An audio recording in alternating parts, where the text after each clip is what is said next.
Don, Shaun, how are you? good man. How are you? Very good. What's Crittiks? You can have a sip of your coffee. It's okay. Mate, Crittiks is a all-in-one digital agency operating system. And where we're going with this is we're trying to turn this into operating system for digital workforce. So the Crittiks system can run an agency's operations. Yes, end-to-end, End-to-end. replacing multiple tools, multiple subscriptions. And yeah, pretty much agencies can work like all of their work in one place. Yeah. This is not something you've vibe coded over a weekend. This has been in the works for a while. Yes, And I've seen a demo of it and it looks really good. I'm keen to try it. yes. What sort of tools does it replace? It replaces probably 7 to 8 tools altogether, right? Starting from different project management tools, different team member communication tools, different workforce management tools, different like admin tools such as like all the e-signage and all of that, different social media management tools, social media scheduling tools, different finance and accounting and all of those at the other relevant tools. So yeah, it's pretty much like full agency. It's a big idea. stack. Yeah, like the whole idea is about like how we can save time for digital people. And like agencies are digital people and agencies are losing a lot of time. Yeah. So the whole idea was that how we can, save that time for them so that with time you can do a lot of things. Yeah. So you're not necessarily an agency guy. You now have come into this world to support agencies. How did you get into this idea? Like, what drove you to want to do this, and where have you come from? Well, so my entire background is accounting and finance and financial planning. But then this is what I studied. This is what I worked for a little bit. But then I started my first business, which is my facility service business, right? But how I do get it into my whole agency world, I would call it, is through my fashion label. When I was having my fashion label, when I was running it, I used to work with multiple agencies for UGC management and all of that, influence management, and then obviously our own social media management and paid ads and all of that, right? And dealing with multiple agencies, I got really close to their workflows. I really saw it from my client as a client. What are the inefficiencies and like sometimes like losing some information to, inefficiencies in every single workflows, right? And I had an exit from my fashion label back in 2024, and I realized that, wow, I gotta go and do something about the inefficiencies and problems that I saw in that agency space. So that's the whole foundation for Crittiks. 2 years in the making. 2 years, but first we didn't build this. We built a UGC management platform for digital agencies. And when we took that into market last year, April, and this whole like Crittiks OS was in the making at that point, everyone was telling me like, well, UGC management platform is good, but we don't need it every day. It's a nice to have. It's not a must have. Then I'm like, well, I'm building the second layer of Crittiks, which is the operating system for digital agencies. And everyone's like, tell me more about it. Because that was the must-have. Yeah. So, and you know this story. You've been through my whole updates all the time to time. Like, it took us ages to build this and took this into market, right? Yeah. But over the time, that what I did was that I still speak into digital agencies. I spoke to like nearly 100 plus of them, right? And I took meetings and I really asked them every time is simple questions like, what are your current tools that you're using? How much money that you're spending on these different subscriptions? And then I asked them like, having multiple tools, is that a problem for you? Is that, how efficient is this? What are you losing? And then only I realized that everyone has the same problem, whether it's a small agency, whether it's a mid-sized agency, whether it's a 100 plus large enterprise level agencies. They all have that same problem. Yeah. So that's how I got it into the agency world and building Crittiks OS. And does it matter? Is there a particular size where Crittiks becomes it can't service? Like too small, too big? Is there a sweet spot? Well, like this, like there are a couple of scenarios where people are reluctant to join Crittiks. Right. Number one is that they're just starting out. They don't have a budget. Obviously, we are not expensive like compared to most of the tools out there. But then again, someone, like who's just starting out, who does not see the value of having a tool like this, might just want to do bootstrapping and like really be very frugal about it. Sure. Right. So that's one avenue. The other avenue is that like agencies are so deep in their current workflows with different tools that they're using right now. And people change is Change is hard. Is hard, right? You know it, right? So sometimes, like if they're too deep in it, and migration takes a bit of time and bit of effort, that's where we get like saying, well, we'll try it another time. Yeah. Right? But most of the time, people see the value in it. People see what it can do for the agencies, and then obviously how it can save money. Yeah. And most of the time, it's a yes. For a small to medium-sized agency, around 10 to 15 people, which is, I would say, sort of small to medium, it's about a $5,000 saving per year average that you kind of see because it replaces CRM, project management, document signage, communication tools like Slack. What am I forgetting here? The social media scheduling and publishing, I think, is a really good thing to bake into that. So when you add up all those tools that an agency will typically have, your pricing point being very reasonable, it's $5,000 a year is not insignificant. You can do a lot with that. That's a membership to a networking group. That's $5,000 in paid ads you could do to grow the business. There's a lot you can do with that saving. So I think the way it works from what I've seen is super useful. And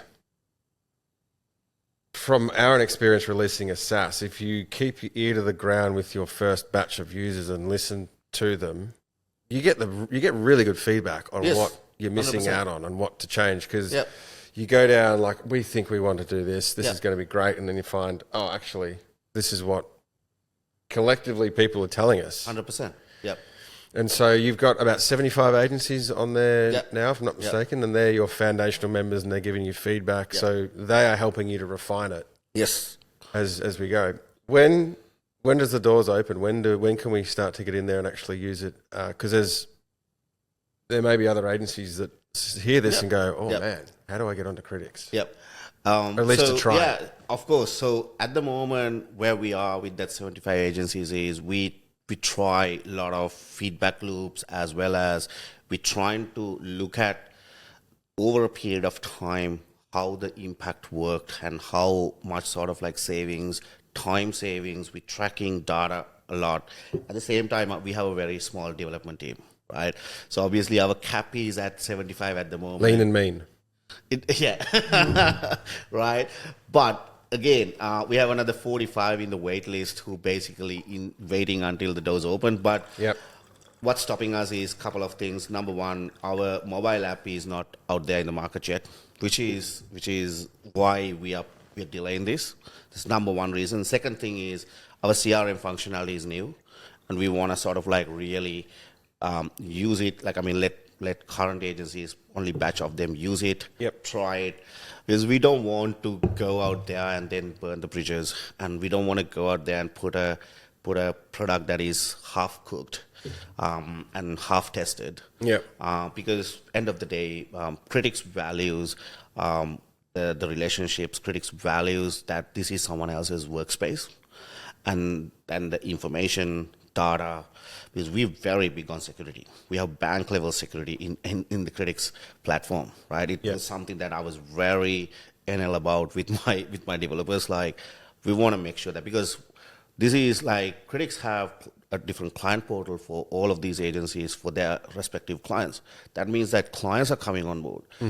this is not just like, okay, you're just workstation. Your clients are also can part of it, right? Through project management, through like our communication tools, which is paramount that we do it right and we do test these features and all of that in the right way. So clients could access it too. Client can access the things that they can actually get shared with. Like for an example, let's say your social media calendar for that particular client, you can send it to your client, you can share it with your client, and it goes into their client portal for the review and feedback. And then once they add all their feedbacks and all that, it can come back to you. You can make the changes and send for approval. Once it's approved, it can schedule and post it, right? So likewise, so the delay is based on the current developments that we have, and then we want to keep it very small so that we can actually manage it within the team right now. And then obviously, as we open the doors, we have a team that can support the onboarding demos. We can hold their hands because there's a new system. The transition is where a lot of churns happen, and I want to do it the phase that we can accommodate. Yeah. How different is this venture to the other ones you've done? Because you mentioned a couple. You started out in accounting, finance, fashion label. Anything else in there that you... So I started, like my first venture was Crittiks, which is a facility service business, right? I grew that into a national business, stepped down as the CEO, put a general manager in place to run the show. And then my fashion label, we started back in 2019. We sold it 2024 at an outsourced housekeeping company, which I exited back in 2018. Then currently I have Crittiks. Then I have another project called Earthy Tabs, which is which we are tackling liquid chemicals that comes in plastic packaging. We are replacing that with dissolvable cleaning tablets with the impact calculator so that we can measure, how that change would save how much of plastic, how much of waste, how much of space, how much of CO2 emissions, and 12 different sustainability metrics. So yeah, that venture is going really well, which is we currently have like distribution across like 9 different countries, and the distribution grows, which is good. Then you have another couple of wellness products comes in. One is called Cleanse Supply. We're doing private label tea manufacturing, herbal infusion tea manufacturing for private labels for coffee roasters and all of that. Then another wellness product comes in next year, probably mid next year, which is called Hella Shots. Which is trying to take the Sri Lankan rich botanicals to the world in a form of a health shot. Right. When do you sleep? My structure is pretty decent. How I structured is that I have co-founders runs the operation. Yeah. And then I have teams underneath for business development, marketing, and all of that underneath that structures. And then also my role is across 5 different things, which is vision, growth, collaborations, people, and funding. So I very much manage the whole thing from working on the business rather than working in the business. Yeah. And through collaborations and through distribution and through the right people, I can drive the vision and I can drive the growth, whereas my co-founders and my general managers can, they can move the trains. The day-to-day stuff. Yes. Yeah. Yes. So you must get to talk to a lot of interesting people around partnerships, around funding, around taking an idea into another country. Yeah. Do you do a lot of travel? I do. This year, I'm kind of like a little bit slowed down because like this year, I'm trying to grow my network in Australia quite a lot. Last year, Crittiks won Trendsetter of the award at Dubai Fuel Conference, which is the largest tech and marketing. Sorry, what did it win? We won the Trendsetter of the award at the Crittiks at the Fuel marketing conference. So I think a tip is if you do something that you need to ring that bell. That's a pretty big deal. It is. But we were very small at that point, man. We've only had 10 agencies. One happened to be this Dubai agency, right? Who actually saw this product as something that can that can shake the whole industry. But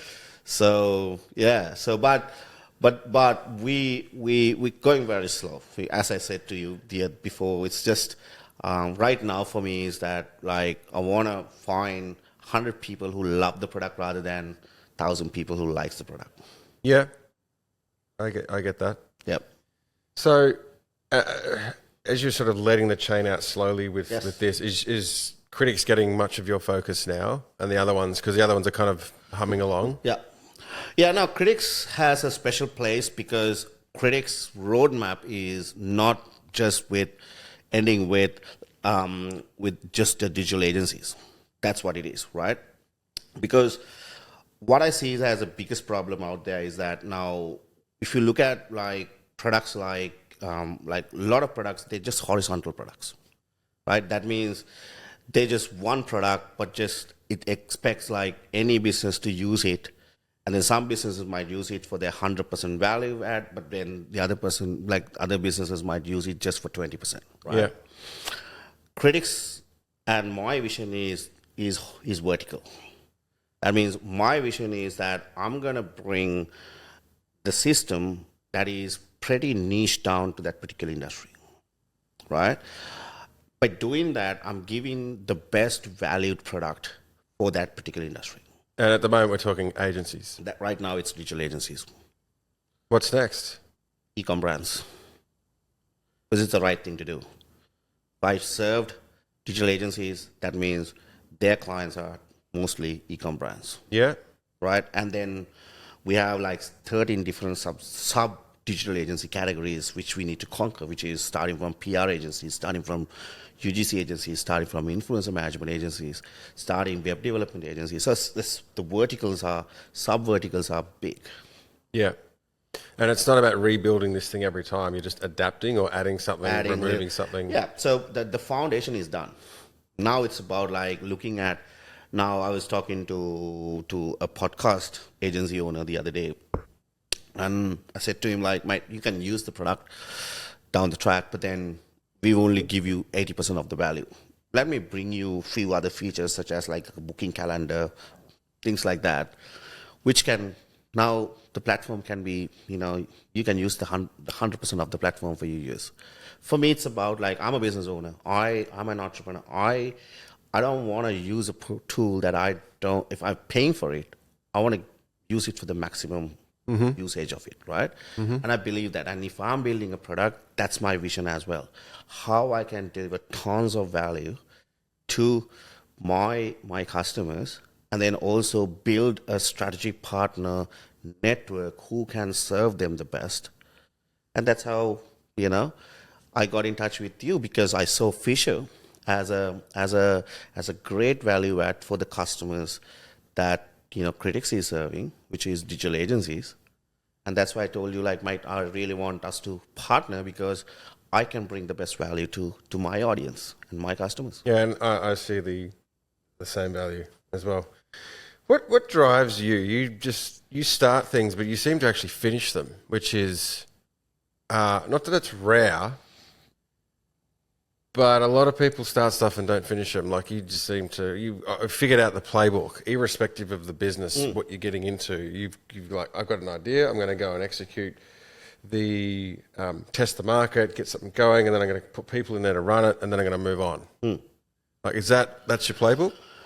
Well, my playbook is when I design a business, when I start a business, what I normally do is that I spend a lot of time sort of like doing my research, doing my understanding the market, understanding the real problem, then also understanding what impact that I can bring into that particular, through that particular business, and then look at what's the real purpose of me doing this, right? So I ask myself all of these questions, why I do what I do. And how we run things at Six Ilo is that we have a small framework. We won't start anything if there's no purpose and a clear impact. And once that is clear, then we look at, okay, who are the communities that we're serving? And then we put a giving back piece into that community with every venture. And I'm a firm believer that profit, purpose, and impact can coexist. And if I don't do it in that way, I won't touch anything. That's what drives me. Six Ilo is the parent group. It is the parent group. Yeah. So And for me to get out of and do these things, that's what matters. Impact matters. Now, remember the very first time that I showed you the Crittiks platform, I told you saving time for digital people is what's my purpose for Crittiks, right? And I measure it.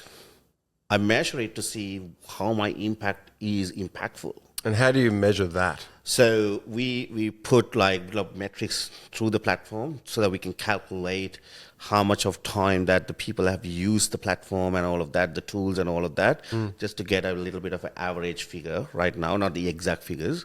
So you can get at least somewhat knowledge, somewhat understanding how much time that you guys actually put back into these people's hands. And that is a pleasure to see. Like, it's the same pleasure that I have with Earthy Tabs, because I believe impact needs to be measured. So I put like the right metrics and right calculations through the ordering so that every time businesses switch from bulky, heavy plastic liquid cans to us, through the ordering, we measure what's the impact looks like. And seeing that impact grows, that is the simple pleasure that gets me out of the bed every morning. Do you think that might be why, because we're in an economy now where it's never been, I suppose, easier to start something, particularly in the SaaS space. Even if it's not SaaS, if it's physical or whatever it might be, you can do the research. There's access to things. You can get some advice from all the AI out there, etc. Whether it's good advice or not, but it can start a kind of process. Do you think that the reason a lot of people give up is they don't land on that impact and that purpose thing?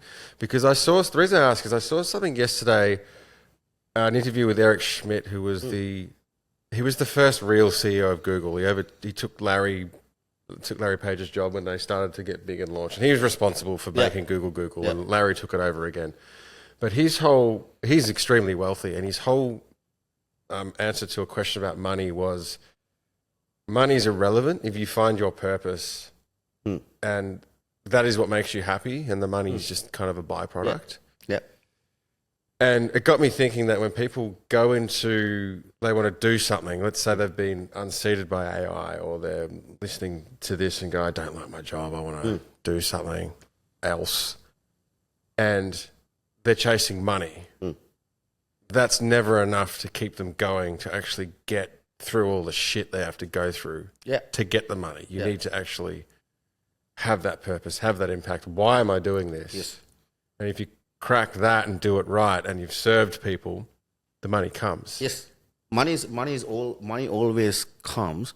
And in my case, if I look at the impact is getting bigger and bigger, that means that the machine is working. That means people are using our products, people are using our tools, right? Yeah. And with that, money comes, right? But if you focus on money, then you're doing it for the wrong reasons, right? And I completely agree, because when you do for the wrong reasons, what happens is that you will never find the joy of it, never find the passion, that obsession that's gonna drive you to those next levels. And when people see you are just doing it for money, people don't see that authenticity in those projects, and the community building is the hard part when it comes to that. Yeah. But if people see that you're doing it for the right reasons, if people see that like you're genuinely passionate about it, genuinely try to make a difference there, you are a good change maker, then that's where you get the support. That's what happened to me. I think that's generally what's happening out there as well. So what was your first business? Which is the cleaning business, which is my facility service business. Yeah. Yeah. And what's that, 10 years old? It's 13 years old. Oh, 13 years old. Yes, yes. Again, that was just a very traditional business, but then I built a very different business model through a partner network, right? And now it's not a cleaning business anymore. It's about how thousands of families eat on a daily basis because of my actions, of our actions. So I look at it in a very different lens. Yeah. And when I do that, it is that simple pleasure of when you see because of your actions, there's positive impact happen to the world. happening to the world, that is what makes me the most happiest. And that's what drives me. What advice have you got for people that want to start something? And I ask this of everyone that comes on briefly because they've all been in creative, typically they're agency owners or they're marketing. And I asked you to come in here because you've created something that serves them. So I wanted to bring that out through this podcast so Crittiks get a bit more recognition for what you're trying to do. But the question is relevant for, I think, anyone in any industry. Like, what advice have you got for someone that wants to start something? You've gone through a couple of things, and they don't know where to start. And we talked about impact and purpose and passion. And I think when you start something and it fails, and you've probably got failures. It doesn't sound like you have, but so many failures. But you need them, right? You need them. You need them. Yeah. So is that the advice? Like, just be prepared to fail. Yes. Plus, I think know your problem. You need to, like, a lot of people just like look at something. Oh yeah, it needs to be fixed. Let me go and fix it. Well, no. Spend a lot of time researching, building. Look at, is this a real problem? Talking to different target audiences, your exact target audiences. Understand their desired outcomes. Understand their pain points.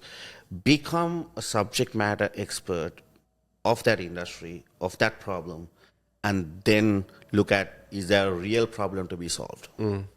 Because most of the time, you might see, yes, it's a problem. The alternatives out there for that problem is nowhere near as a solution, but that problem might be not worth solving.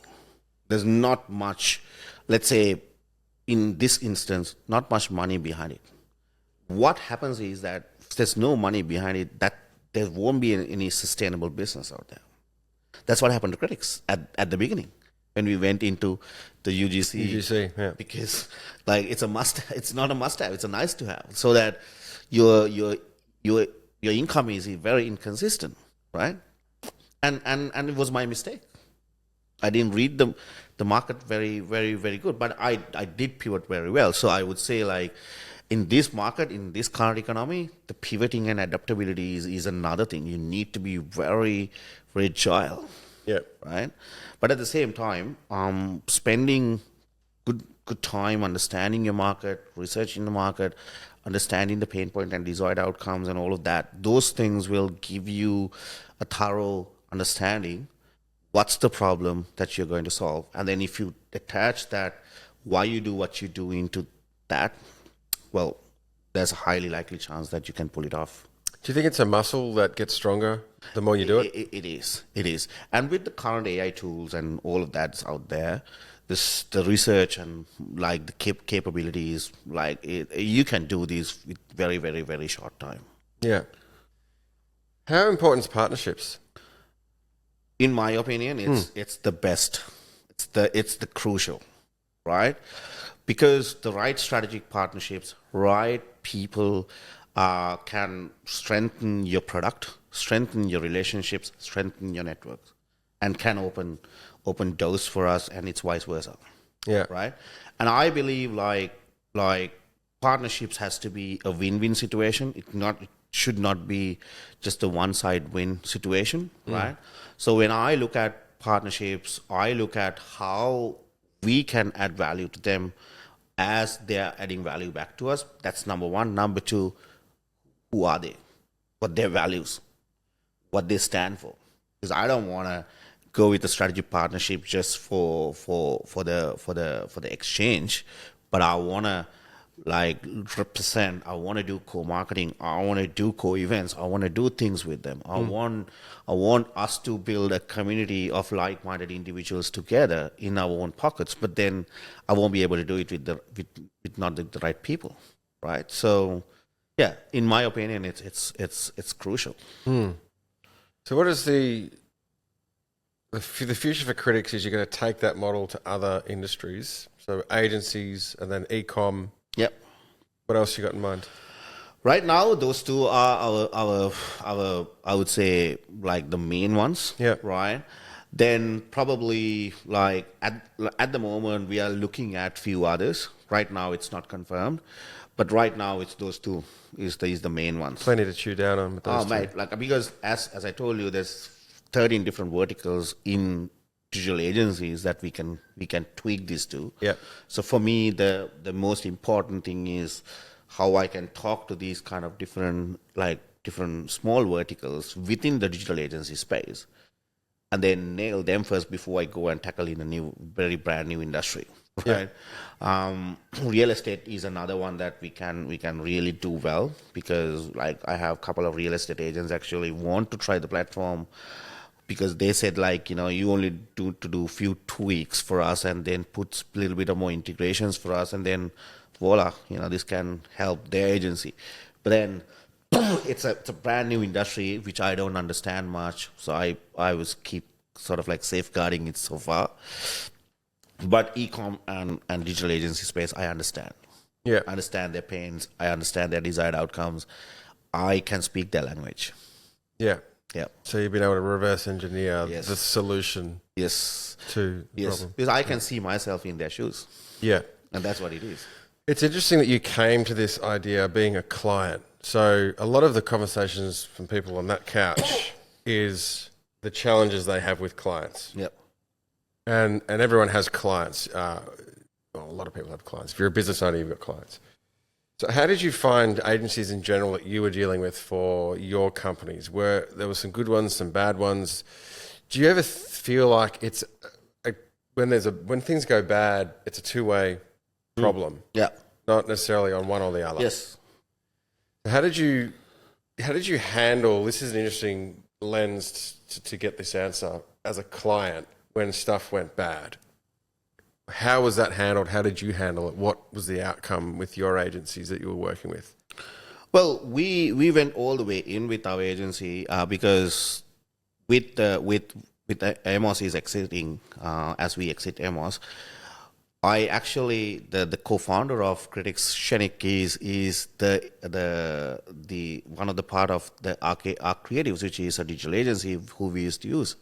So I actually went and got their co-founder to join Crittiks, because so that I can build this with the problems that they were facing, and I can actually put a very closer look of their current workflows, really understand where the inefficiencies are, where they are losing time, and then how well we can actually build this to suit this one agency.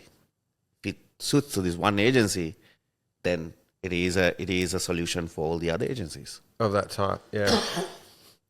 Yeah. What are the potholes that people are just unaware of? You've done a whole lot in the last 13 years, so you've probably fallen in a few and climbed out. Yeah. What should people look out for when they want to start something, they want to progress something? You're global.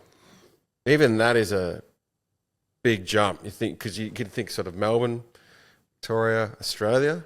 Then you think, like, how do I service something bigger? And you've done all that. What are the potholes to avoid? When you're starting, mate, like the mistakes that I've had was that I've chose wrong people as co-founders. That's number one, right? Like who you getting to bed with, whether it's co-founders, whether it's partners, whether you name it, like whether even clients, wrong clients, right? Yeah. You got to be really, really careful about who you do things with. Well, how do you know that? Because everyone puts on a certain face. You don't. So right now, I have a method. Like I don't really do it straight away. I would spend so much of quality time with them to really understand their values, their morals, their belief systems, and then only I look at their skills, right? But it's as you said, we all humans. Like really, you can't really see that all the time. I don't even see that all the time, right? And I've made those mistakes, right? Yeah. And but you follow your gut most of the time, right? But I don't want to follow my gut straight away.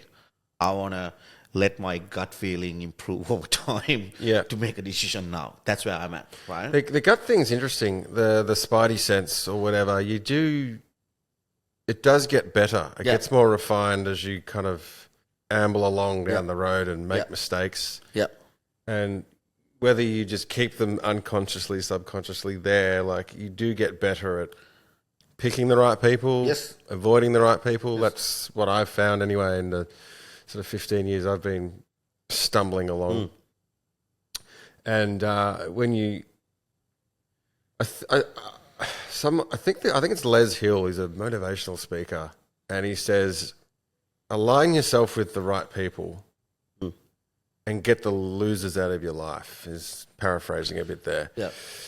Which is a pretty strong statement, but what I took from that is the people that don't serve you, they're not going to help you. Yeah. Get rid of them, and that could be a personal relationship, Yes. a professional relationship. It could be anything. Yeah. And sometimes they're hard to decouple from. Yeah. Like a co-founder or a partner, Yeah. a girlfriend, a boyfriend, a husband, a wife. Yeah. Yeah. You know, recognizing when they're not a fit anymore, Yeah. or never were, and you made a bad call. Yep. But I think the take on that is if you see that something is not right, something is not working, I think you gotta like really fail fast. Fail Right. fast, yeah. That's what I mean, because I call it the dead horse theory, right? You know, sometimes you just start something and then like the horse is dead, but you're still riding it, right? Yeah. Without knowing it, right? Yeah. And the moment you realize this is the dead horse, and you know this horse not gonna go anywhere after Yeah. this, it's better you just leave that horse and. Well, is that then sort of leads to, you know, let's just take someone who's always in the media, Elon. You know, he's just a lot of the stuff from 2008's coming back out on the socials where he was pretty much bankrupt. Yep. Like he had one more SpaceX launch in him, and Tesla wasn't going to make payroll. And in the space of a week, the investors agreed to refinance Tesla, and his fourth launch was successful, and then he got a NASA contract, and now the rest is. But he's quite unemotional. In fact, he's very unemotional in the way he deals with business, and you know, and I think you need that as much, whether you like him or love him or hate him. To your point, if you're emotionally attached to a venture that's going nowhere and you're losing money, but you're not seeing that, you're dooming yourself. Yeah, but if you think there's a slightest chance that it could work, like Elon's case, then you gotta take it. Well, he just goes all in, doesn't he? Yeah, I mean, mate, I've been in those situations too. Like, you know, like with COVID, Crittiks lost its 70% revenue overnight. Yeah. And yeah, we were about to fail too. But I wasn't ready to give it up because I knew that It was working. It was working, right? So I knew that this was a temporary situation, but that how I handled that temporary situation determined the future of Crittiks, right? So, I mean, it's about like how confident, how much confidence that you have, how much faith, how much of grit power that you have to basically weather these kind of like storms. Yeah. Right. But on the other side, you know, like if things are not moving, if things are like really like it's dead, right? Being reasonable, being like realistic is a best play. How do you know when it's dead? Well, if you gotta be honest with asking that right things and really look at the right scenario to understand whether this is dead or not, whether there's nowhere near it. Like in my cases, most of the time, like it's about like, oh, I found something with this wrong person, and then this is not going anywhere. Most of the time, right? So I knew that, like, okay, this is not gonna go anywhere. I better pull myself off, right?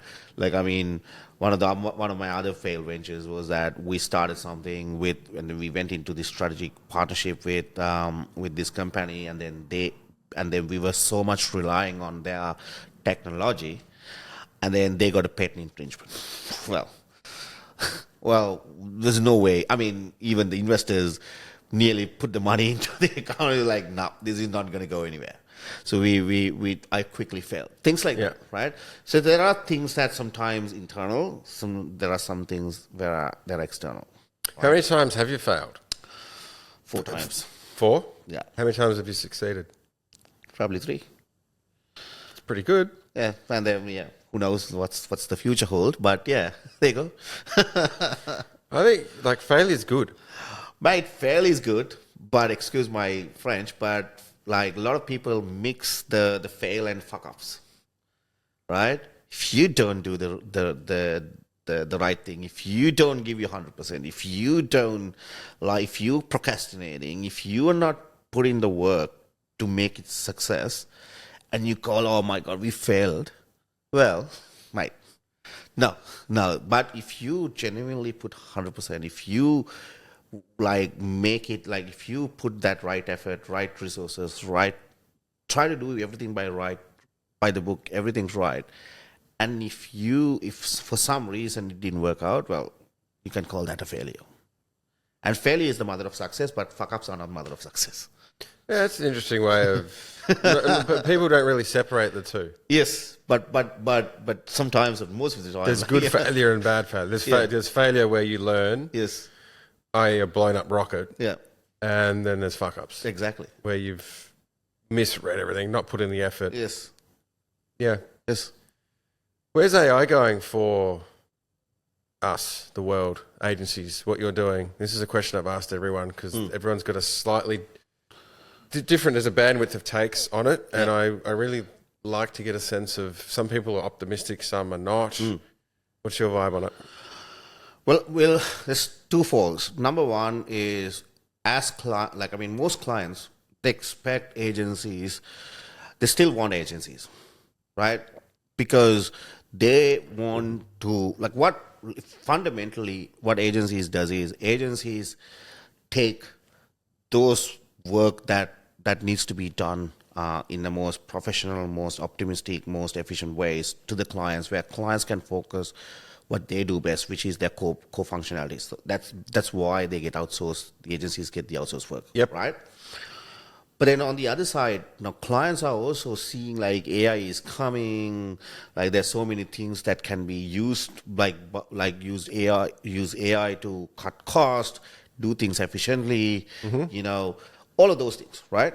So now I think when I look at the agency world, there are so much of agencies who are still doing the things in the old-fashioned way, haven't adopted AI, haven't adopted these new systems and new ways of doing things, and then still want to charge the clients the same old model, same old pricing structures and all of that, which becomes the churns for most of the agencies, right?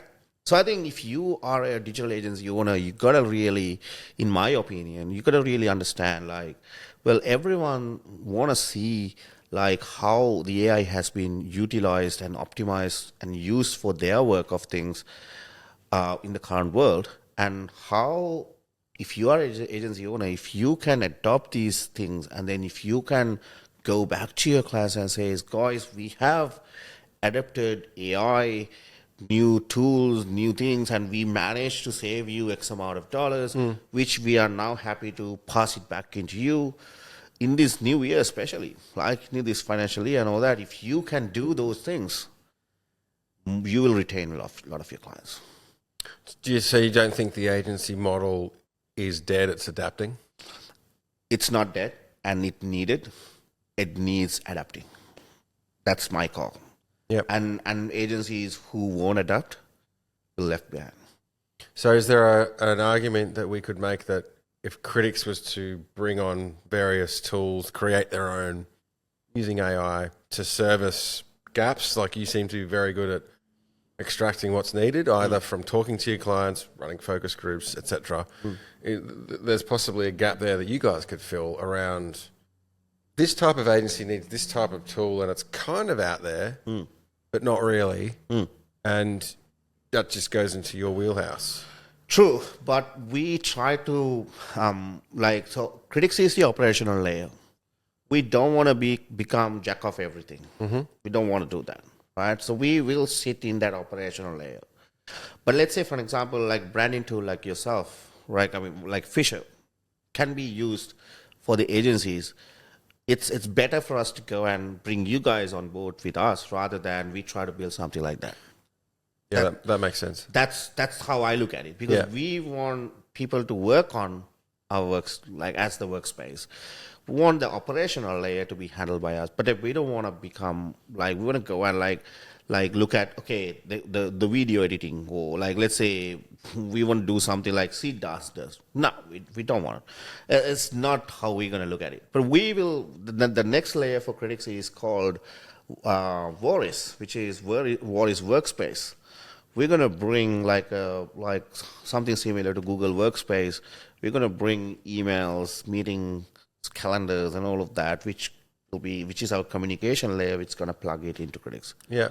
Which is the right thing to do, because these digital agencies, they all need work emails. They all need, and if you can look at the cost savings there, and it's a plug and play for your CRM, plug and play for your project management, all of that. Well, that is the whole like conglomerate, or that is the whole sort of like vision that I have. Yeah. For Crittiks. So that's what we are working on. We don't want to become like, yes, we see the gaps, but we want to see the gaps filled by partners.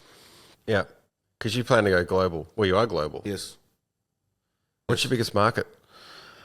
Right. So right now, Australia, but like we're growing so much in terms of Sri Lanka, Philippines, because most of the agencies here outsource into the Southeast Asian markets. Yeah. Right. And Bali is getting bigger for us as well. Bali's got a lot of attractiveness around developers. Yes. The last couple of years. Yes. And then India and Pakistan have a good chunk of market as well, which we haven't even tapped. So There's a lot of people. Yes.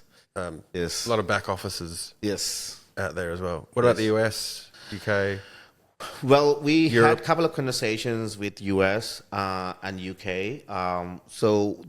There's some interesting, even Malaysia. There's some interesting conversations happening right now where we open these markets to distribution partners. That means we don't go to these markets by ourselves. We find agency or personnel in either US, UK, or Malaysia, non-exclusivity partners, like the same model how we went global with. So like a Crittiks. license. It's a license where, we do the profit sharing with the partners, where partners are the one who find the relevant agencies in those countries, bring them into the platform, do the training, and put them on board. We share the profits throughout the lifetime of that agency with that partner. Yeah. So that is, right now we're talking one with Trinkovo Labs in Malaysia right now. We have a couple of interests from UK and US, because we don't want to go into these kind of like larger markets by ourselves right now. But it's a licensing and through distribution partners, it's a right way to do it. Yeah. Are you using AI a lot? We do. Is that what has helped? Because I've found with the stuff we're doing, it accelerates It does. stuff. So I love how AI can let you do more with less. Yes.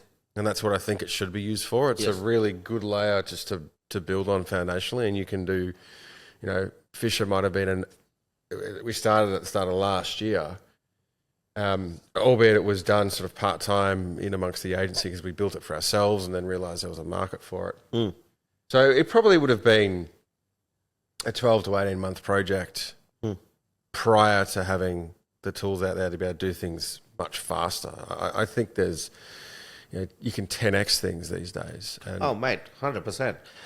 The only thing is, like, with AI, you gotta like really have a layer of human, like verification and approving process and reviewing process, so that AI can bring your time down, but it can make mistakes. Oh, it does make mistakes. It does make mistakes. Yeah. Right.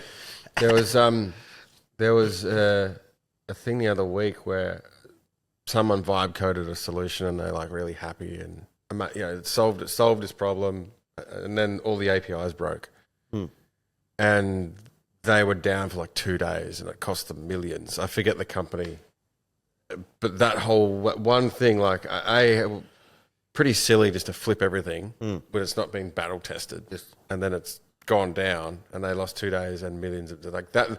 Those cautionary tales are coming out more and more and more. And I think the sheen of AI is the great savior where I can let all my staff go and still be profitable. I don't think that's not a thing. No, it's not a thing. And people and the companies who does that, they think that they're saving money by doing that, but actually it's going to cost them more. Yeah, because when there are trouble, when there are things to be rectified and fixed, well, you need more people, more human to rectify it. So 100%. And to make those critical jumps mentally and go, it can't do that. And the other thing too is everyone's getting addicted to these tools because of what they can do. As soon as OpenAI, Anthropic, Grok, Gemini, whatever, just go, right, we're tripling our prices. What happens then? Yep. All of these bills are going to go through the roof. Yes. Probably unsustainable for a lot of companies. So do they then just turn them off? Yep. And their companies are now fucked and they've got to go rehire people? Like there's a whole thing that I can sort of see where it just hasn't been that well thought through at a management level. Yeah. And right now, like building a SaaS platform is very easy, right? But what happens is that when you do those like the easy way, then you can you can get like few customers straight away, right? But when you want to grow, then that's where you fail. Yeah. Right? That's where you the growth is stagnated because you haven't built the foundation in the right way. Yeah. Right? You can build a foundation using AI help, but do the right way. Yeah. Do with the right tools and do with the right plugins and all of that to make sure that it can be growth focused, right? Because if you don't build the foundation first, then you won't be able to facilitate the growth when the growth is happening. Right? Then you need to stop and then build again. That's where those churns happen. Yeah. Because you just build it's wobbly. yeah, right? And things fall down and fall over. Yes. Yeah. But AI, if you're not using it, well, then that means you're missing something out there. But at the same time, I was in this room the other day with Dan Copsey, and he mentioned a very valid point. No one is ahead of AI or behind AI. No one is. That's what he said, right? All he said was that as far as you're thinking of using AI, even to the fullest, not to the fullest, even as a very, very small piece, right? You are far better than someone who's not using AI.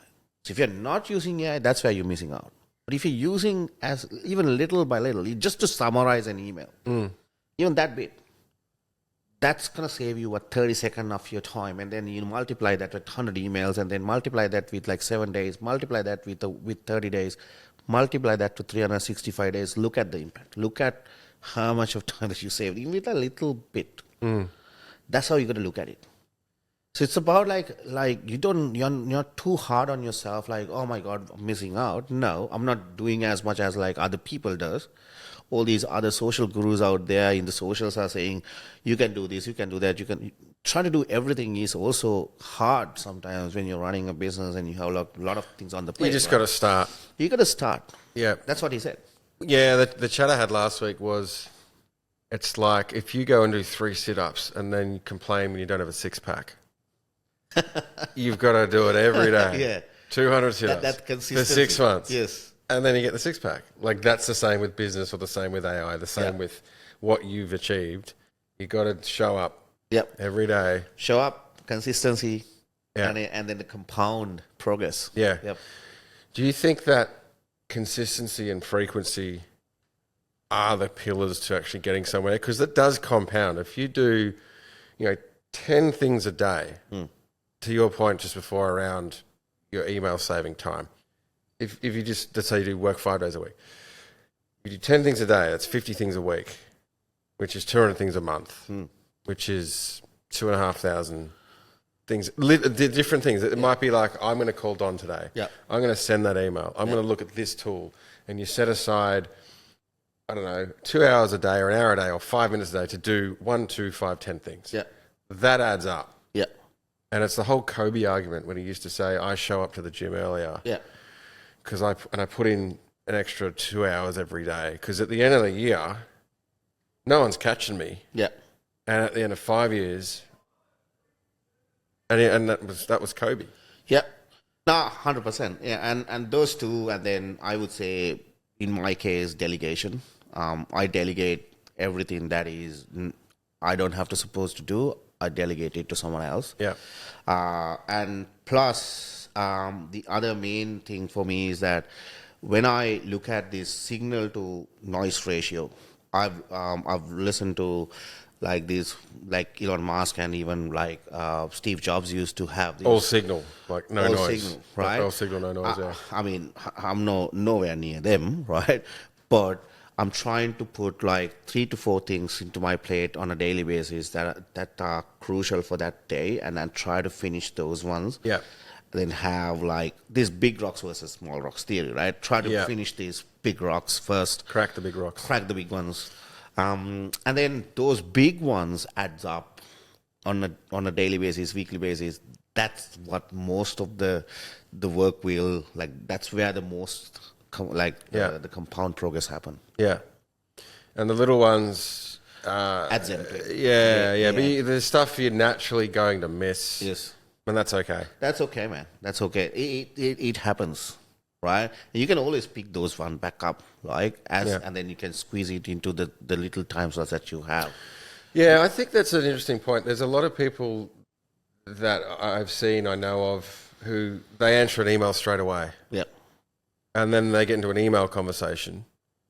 And that might be 15 minutes. Yeah.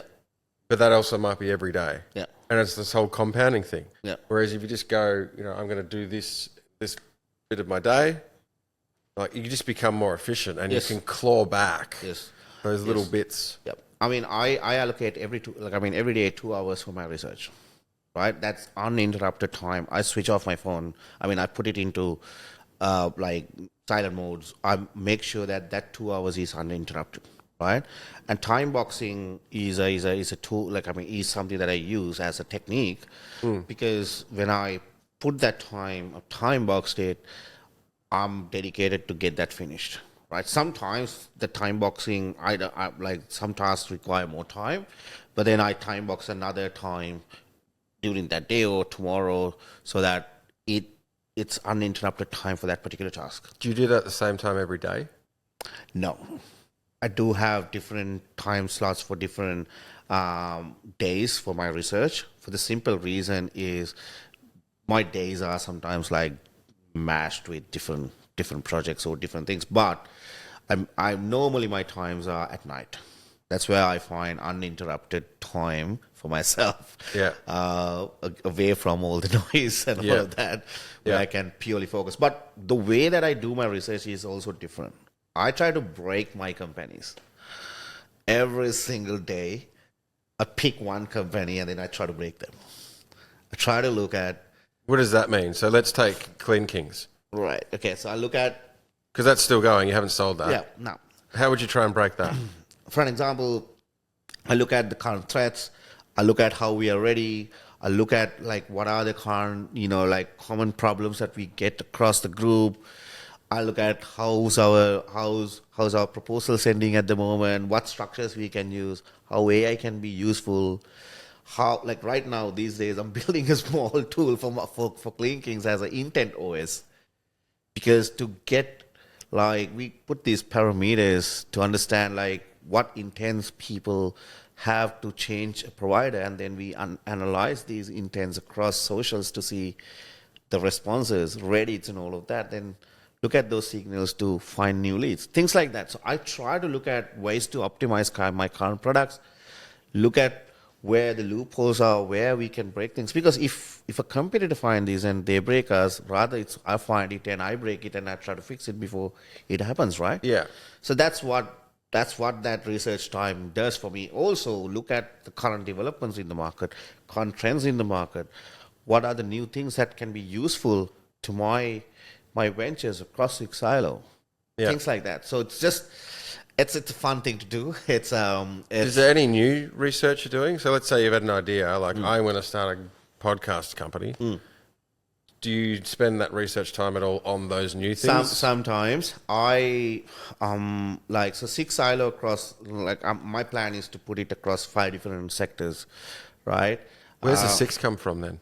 6 is the 6 pillars of Six Ilo, which is idea pillar, technology pillar, investment pillar, marketing pillar, legal pillar, and the finance pillar. Those are the 6 pillars. So how Six Ilo I want to operate down the track is I want to take this into more like a VC down the track with 6 pillars where we bring subject matter experts and companies and partners to strengthen these 6 pillars so that down the track when we go and invest purpose-driven brands driven by its communities and giving back to its communities, we have these 6 pillars and its strength to support those new ventures that we're going to go and invest in. So Yeah, cool. that's the big dream. Yeah, nice. Last question for you. Yep. What can Don do today that tomorrow, the Don from tomorrow is going to go, thank God that Don did that yesterday? What can you do today that's going to serve you tomorrow? Be more open to new opportunities. Because right now, I am looking to grow more and more like-minded individuals around me, people around me to support my bigger mission, and people who believe in what I do. So I'm going to go and create more opportunities for me so that I can create more opportunities and make a big impact, which my future self will thank me. Nice. Thanks for coming on board, man. Thanks, Shaun. Happy to be here, and thanks for having me. Yeah.